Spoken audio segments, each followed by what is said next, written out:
County Board of Education. We are now in session. Ask that here entertain a motion to adopt the agenda. Motion by Mr. Withers, second by Mr. Robinson, and we adopt the agenda. All in favor of adopting the agenda, say aye. Aye. Statements by citizens, guests, or delegations. And we have Michael Bradshaw. Is Michael here? Yes, sir. Oh, he is? Okay, yeah.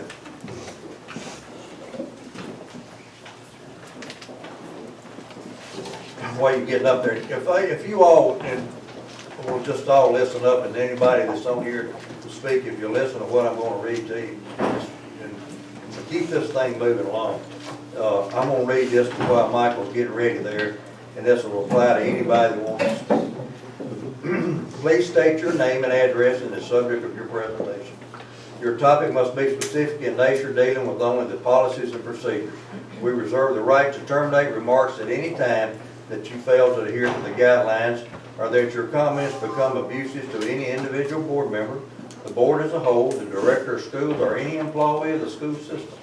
The board shall have no obligation to respond, and at the conclusion of your remarks, the board and the director of schools shall have the privilege to ask questions. Your remarks will be limited to 5 minutes, with the board secretary keeping the time. Now, if you just ask to come before us tonight, like several of you have, you'll only be allowed to speak for 3 minutes. Mr. Bradshaw, you were on the list, so you got 5 minutes. Thank you. My name is Mike Bradshaw. I live at 1335 Wynn Lane, Lebanon. And I'll read what I have so it'll save time. I have lived on the farm on the east corner of Double Log Cabin Road in Wynn Lane for the last 52 years. Over that period of time, I've seen many changes, and most of them have been positive for the residents of that area. Unfortunately, we've also experienced some changes which have negatively affected the community, and these would also negatively affect the school in this area. The increased traffic on both Highway 109 North and Academy Road has forced a tremendous amount of traffic onto Wynn Lane, which is a narrow, undivided, one-lane road that forces one car to stop when meeting another over most of the length of the road. It has increased the traffic on Double Log Cabin Road, which is a 2-lane, but also very narrow with no shoulder on either side. Today, many people use these 2 roads to try to avoid extremely heavy traffic on Highway 109 North. There's no way these 2 roads can safely handle the traffic required by school complex development in this area. The access points to this area would have to be Double Log Cabin Road and the old Garda Road without a new road is built. If the study were to be performed on these access areas, it would immediately point out several safety concerns. The access from Highway 109 North onto Old Garda is very dangerous both going in because of the angle of the road and coming out because of the limited sight distance. Also, the traffic on this section of 109 is basically non-stop from 6:30 a.m. until 6:30 p.m. The traffic congestion is worse at Double Log Cabin as traffic nears the LaGarda community and the intersection of Highway 109 and Academy Road. The current intersection of Wynn Lane and Double Log Cabin has a very limited sight distance as well as an uphill start off for access for larger vehicles. Highway 109 North and Academy Road, both of which will be impacted by the increased traffic from the proposed school location, currently have far more than their share of accidents. This proposal would also adversely affect Highway 109 and Highway 70, which was supposed to be a clover leaf originally, but was cut back to require 2 red lights to control the traffic on 109. In addition to the safety concerns of the property, it is laid out poorly to accommodate school facilities. The north side of the creek, the side near Double Log Cabin, is too small for a school and parking. The center section between the 2 creeks, these are blue line creeks, which run east to west across the property, is too low to accommodate the school facility. They are in a floodplain. The south side, which is where the proposed school was that we showed a minute ago, the south side of the southernmost creek has a large pond which would have to be filled to safely have a school facility on it. And the excavation cost for this part of the property would be astronomical. Also, this part of the property has the worst road access of any of it. The southernmost section of the property, that which lies south of Mr. Bob Norton's home, is also too small to accommodate a school with parking. It also has a graveyard on it. There's only one possible spot. Even if the secondary roads could be widened and more added to handle the traffic safely around the complex, Highway 109 could not handle the increased traffic. Most of the students would have to be brought from the western end of the county, as the gentleman pointed out earlier, to populate the school, so it would make more sense to locate the school in that area to keep down transportation costs and time. I want to go on record as being opposed to any location that requires Highway 109 to handle the bulk of the transportation, and especially the double log cabin in Gwen Lane. And I appreciate your time, and I am available for questions. Anybody have any questions? If not, thank you. Bill Jones? Mr. Jones here? All right, if not, Ray Justice? My name is Ray Justice, 251 Spring Hill Road, Mount Juliet, Tennessee. I'm the District 1 Commissioner for the City of Mount Juliet, and I come up here representing only my district, not the entire city. Trying to be as brief as possible. I remember many, many years ago that they took a lot of students out of Mount Juliet, the old Mount Juliet School, and they took them to the Wilson Central High School. My sister, who's also in attendance here tonight, this afternoon, was all for it. We had family arguments. Thanksgiving was not enjoyable at that time.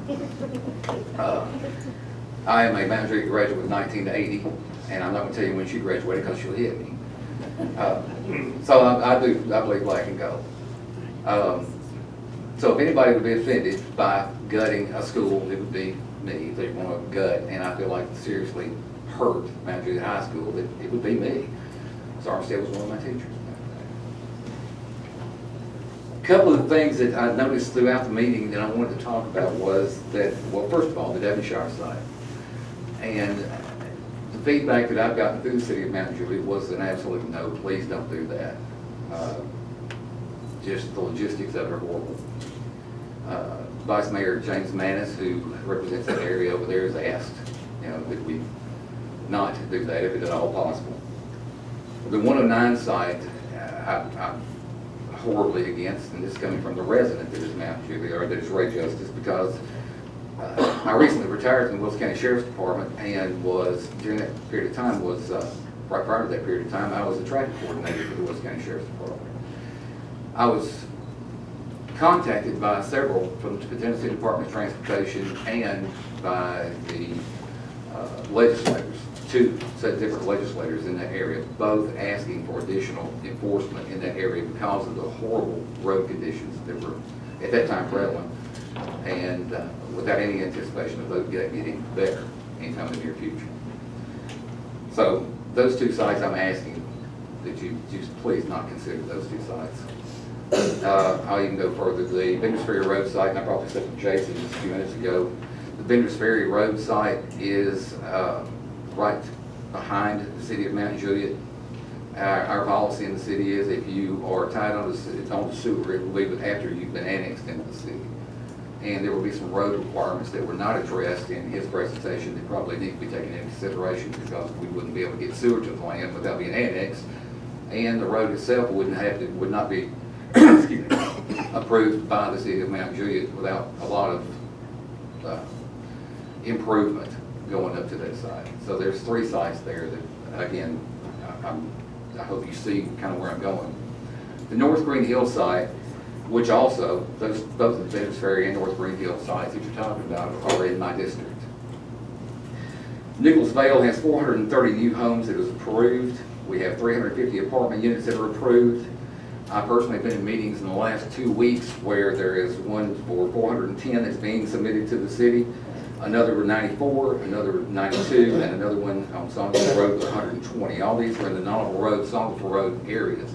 Total of 1,436 homes that are probably going to come online within the next 12 to 18 months.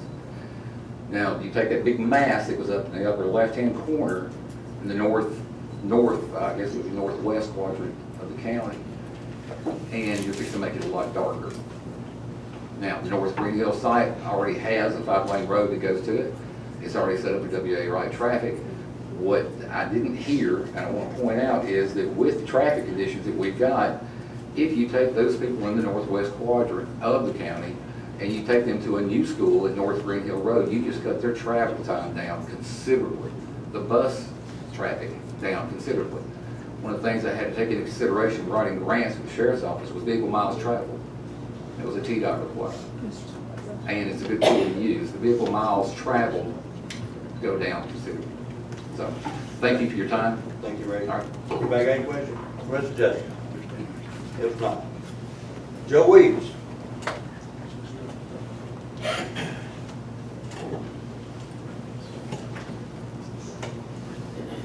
Good afternoon. My name is Joe Williams. I have been a resident of Legardo for practically my entire life. Went through Mount Juliet School, so again, like the other gentleman, you know, believe black and gold when it comes to that. I want to speak on the water situation that will happen with the 109 Double Log Cabin site. So, in the previous display, we showed, 50% of the property in a floodplain. So I can't speak on behalf of anyone but my family. And in the amount of time that I've lived there on Double Log Cabin, there's been numerous floods. And with that being said, even if there's no direct impact to that floodplain, anytime there's construction, anytime there's change in topography, anytime there is excavation in that manner, in that magnitude, you're going to impact the watershed.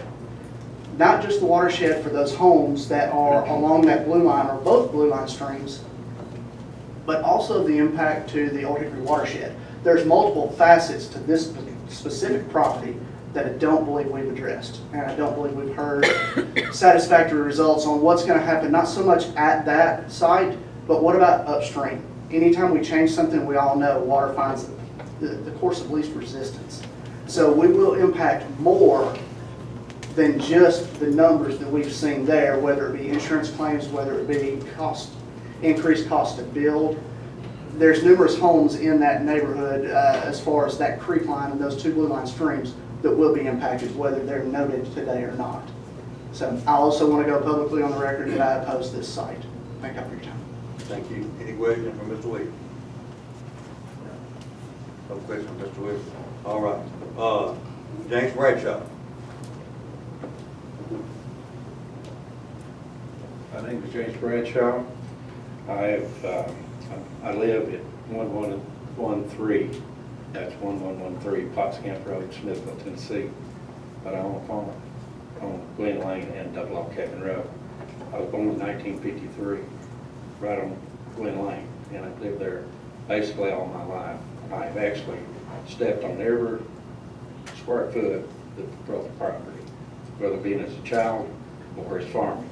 I farmed that property for a long time and helped the Eltons when they wanted it. One thing we didn't address at this was flat path for airplanes. We're directly in a flat path. Floodplain, Joseph went over that. When you fill, we all get floods.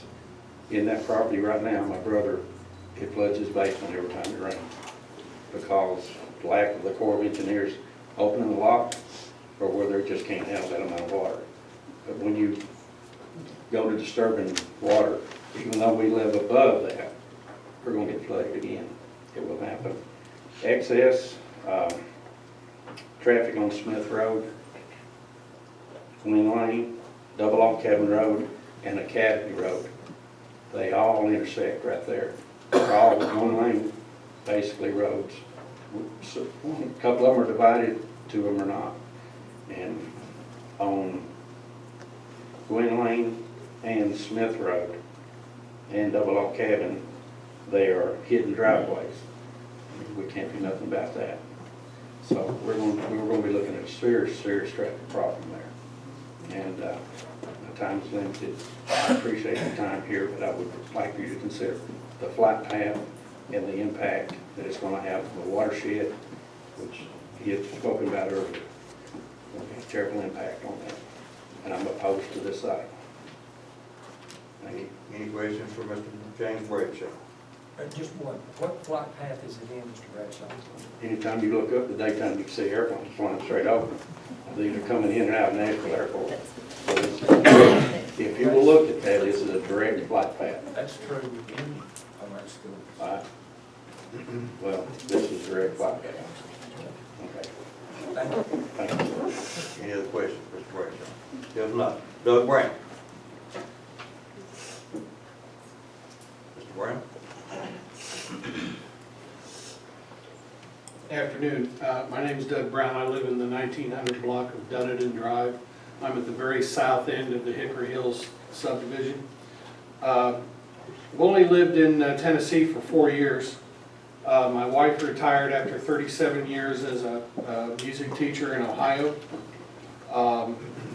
We moved to Mount Juliet because of the great community and because the great schools in the county would prove good for us on resale someday.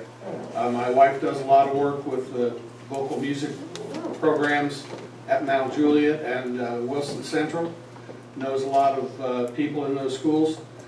I haven't been around here long enough to speak intelligently about most of the sites, but I can speak about the Devonshire site, the West Division site.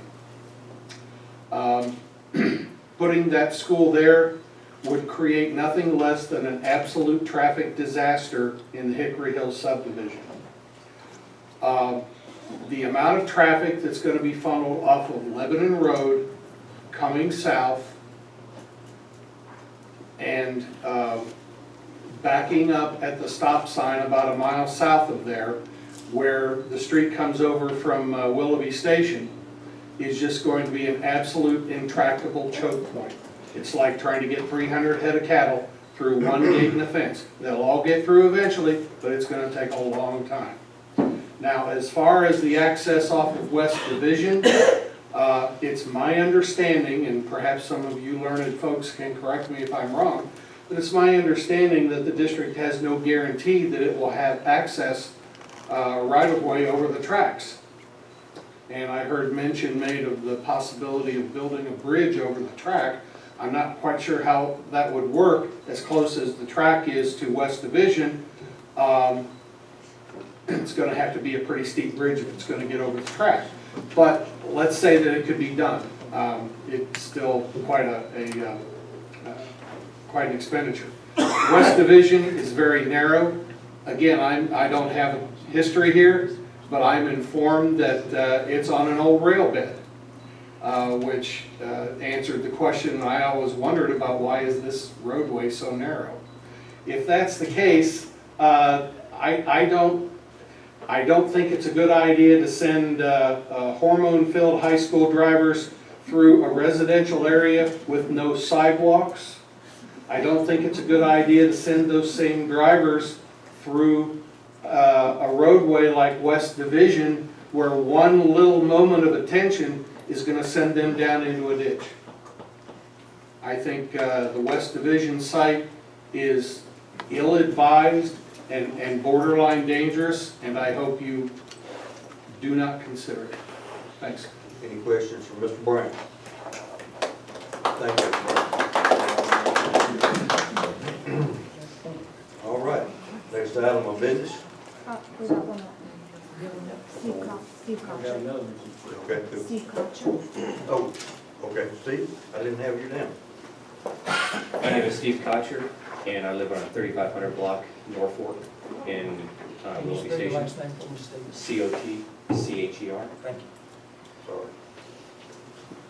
I have 7 children, most of which have gone through the Wilson County school system. I have 1 left that's in the school system now. For the past 18-plus years, I have specialized in buying, selling, and developing property. My main focus on these properties are logistics, being able to get in and out of them. Looking at the proposed sites, you have, from what I can see in the studies that I've done, you have 1 option, and that's Mount Juliet Road, or Lebanon Road, right there at North Green Hills. For traffic, 109 cannot handle either one of those sites. The proposed site that's down off of Division cannot handle the site. The site that's next to the old high school, or the existing high school, cannot handle the traffic. There's only one economically that can handle the traffic, and you're gonna get a lot of traffic. That's what, so, any questions? Anybody got anything for Mr. Butler? Thank you. Sorry I overlooked you there, you were at the top of the list. All right. Next item of business is a recommendation from the Director of School. Dr. Wright. Thank you, Mr. Chair. We've had a lot of information presented to us tonight, particularly during the work session. We had, again, went through 6 proposals as far as location and access. We had information presented to us as far as a site scoring and ranking, more or less, as far as on a 100-point value. And that some that, you know, there might have been some debate as far as how that was arrived at, but I think it was pretty compelling when you looked at the information that was presented by Mr. Morris and the civil site engineers as well. You also had presented tonight as far as the population today, currently, that we're facing. If we had the school today, what it would be filled at as far as a distributed among the existing high schools, and what we could more or less in those site proposals projected for the future. Our biggest fear today is that we're looking at building a high school 4 to 5 years out, and we need it today. We also have seen as far as, and I think Mr. Kosher said it very well, as far as just looking at the logistics. This is something that was debated last month, the meeting that we had a full house from Hickory Hills, that very concerned about not only the logistics, but looking how that high school would orientate as far as in that proposal. And we were sensitive to that. We heard you. But at the time, that was the only real viable piece of property we had in a desperate need to find a site for a future high school. And with what's been presented tonight, Mr. Chair and board members, my proposal, my recommendation is that we go with the North Green Hills site for the future high school. You've heard the recommendation from the Director of Schools. Do I hear a motion? So moved. Motion by Ms. Armstead. Do I hear a second? Second. Second by Mr. Robinson. Floor is now open for discussion. Any discussion on the proposed motion? I just got one comment. We're going to basically unseat 40% of our total high school population with this move, and I'm opposed to that. And that's all I'm going to say. Any other comments?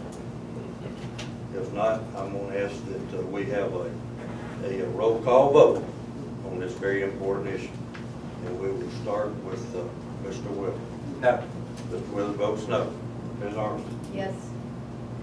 Mr. Rhodes. Yes. Mr. McNeese. No. Mr. Thompson, let the record show that I vote yes. So the motion, the Director of Schools, that we proceed with the North Green Hill site passes 3-2. Any other business to come before the board at this time? Mr. Chairman, I do have one thing. Yes, sir. Now the board has selected that site. There's a 1 acre carve out in front of the school that I do not agree with at all. I know that the landowner, current landowner, wanted to hold on to that for commercial development. But I don't want to run the risk of a pizza shack or a beer joint or something like that being in front of a $60 million high school that we're going to build. So I'm saying we either buy that acre or we get the landowner to throw that in with purchase price, but I do not want to take the risk of that 1 acre site being something that would denigrate the front of our school building. I would think, Don, that would come under the Mount Juliet Board of Zoning Appeals as to what could be put on that site, so. But I don't want anything in front of the $60 million high school we're going to put up on that location. All right. That would, it would take away from it, I don't care what it is. Concerning the type of business that's there, when you mentioned there's across the street, you have Venturos and Los Padres already that. But that's across the street, that's not in front of it. Proximity. Well, what are you suggesting, Don? That if we don't agree to give us that, or let us have that 1 acre, that we not purchase it, or? I'm opposed to it. I mean, I'm one vote, and obviously I'm not enough. But I think that it's running a risk for the board to allow that to happen. Are you putting that in form of motion? Absolutely, I am. Okay, you state that motion, so Kelly can get it I done. move that we negotiate with the owner of the property to get that 1 acre as part of the purchase. Did I hear a second? Second, so we have discussion. All right, got a motion from Mr. Withers, second from Mr. McNeese. Now the floor is open for discussion. I agree with a lot of what Mr. Withers said, but at this time, we agreed to purchase the property. I think I'm gonna have to lean on our fine commissioner from the city of Mount Juliet to do what's best in front of that. They can zone that however they see fit, and I hope they will do what's best for the city, the school. So, as you know, I was opposed to the property, but now that we've done that, let's move forward and go. All right. Any other discussion at this time? Being no further discussion, I'm going to ask that we have another roll call vote, starting with Mr. Wood. Yes. Mr. Wood votes for the motion. Ms. Arms. No. Mr. Robinson. No. Mr. McNeese. No. Let the record show that Mr. Tomlinson voted no, it passed, the motion failed before the one. Now, with that being said, Mickey, I would like for you to ask the guy, see if you can't negotiate something. But we don't have a motion. But I mean, in a good faith, ask him what he would consider. And in good faith, And I- thank you, great justice. And I think, I've got confidence in the Mountain View City Commission that they'll do what they can to protect it. Sarah, if I may add to this, and again, I certainly don't know the code of ordinances in Mount Juliet, but I think that's something that with any kind of construction, particularly school construction, that is also taken into account as to what kind of businesses could go in there. And as long as they meet the business codes, anything can go in there, right, Mr. Justice? They have to meet the codes, and as long as they meet the codes, they can be there. I make a motion, we suspend the rules for just a minute to allow Mr. Justice. I hear a motion to suspend the rules. So moved. All right, second? All right, Ray. Actually, the ordinance is very specific when it comes to the properties that surround churches and schools and playgrounds. And there is an ordinance established as of right now. There's no way that anything that sells alcohol will be able to be located right there in front of that school. Now, could you have a tattoo parlor? No, because I passed an ordinance that said there wasn't going to be any in my district, so they're gone. There's no cash advance places. I got rid of them. There will be no more tote and no car lots built in front of the high school. They're gone too. So pretty much weeded out most of the things that would be offensive to any of the high school kids. Our fun. I'm sorry? Our fun, exactly, yeah. They can't get tattoos and they can't drink, so I mean, I'm not sure what else we can do to kill their childhood, but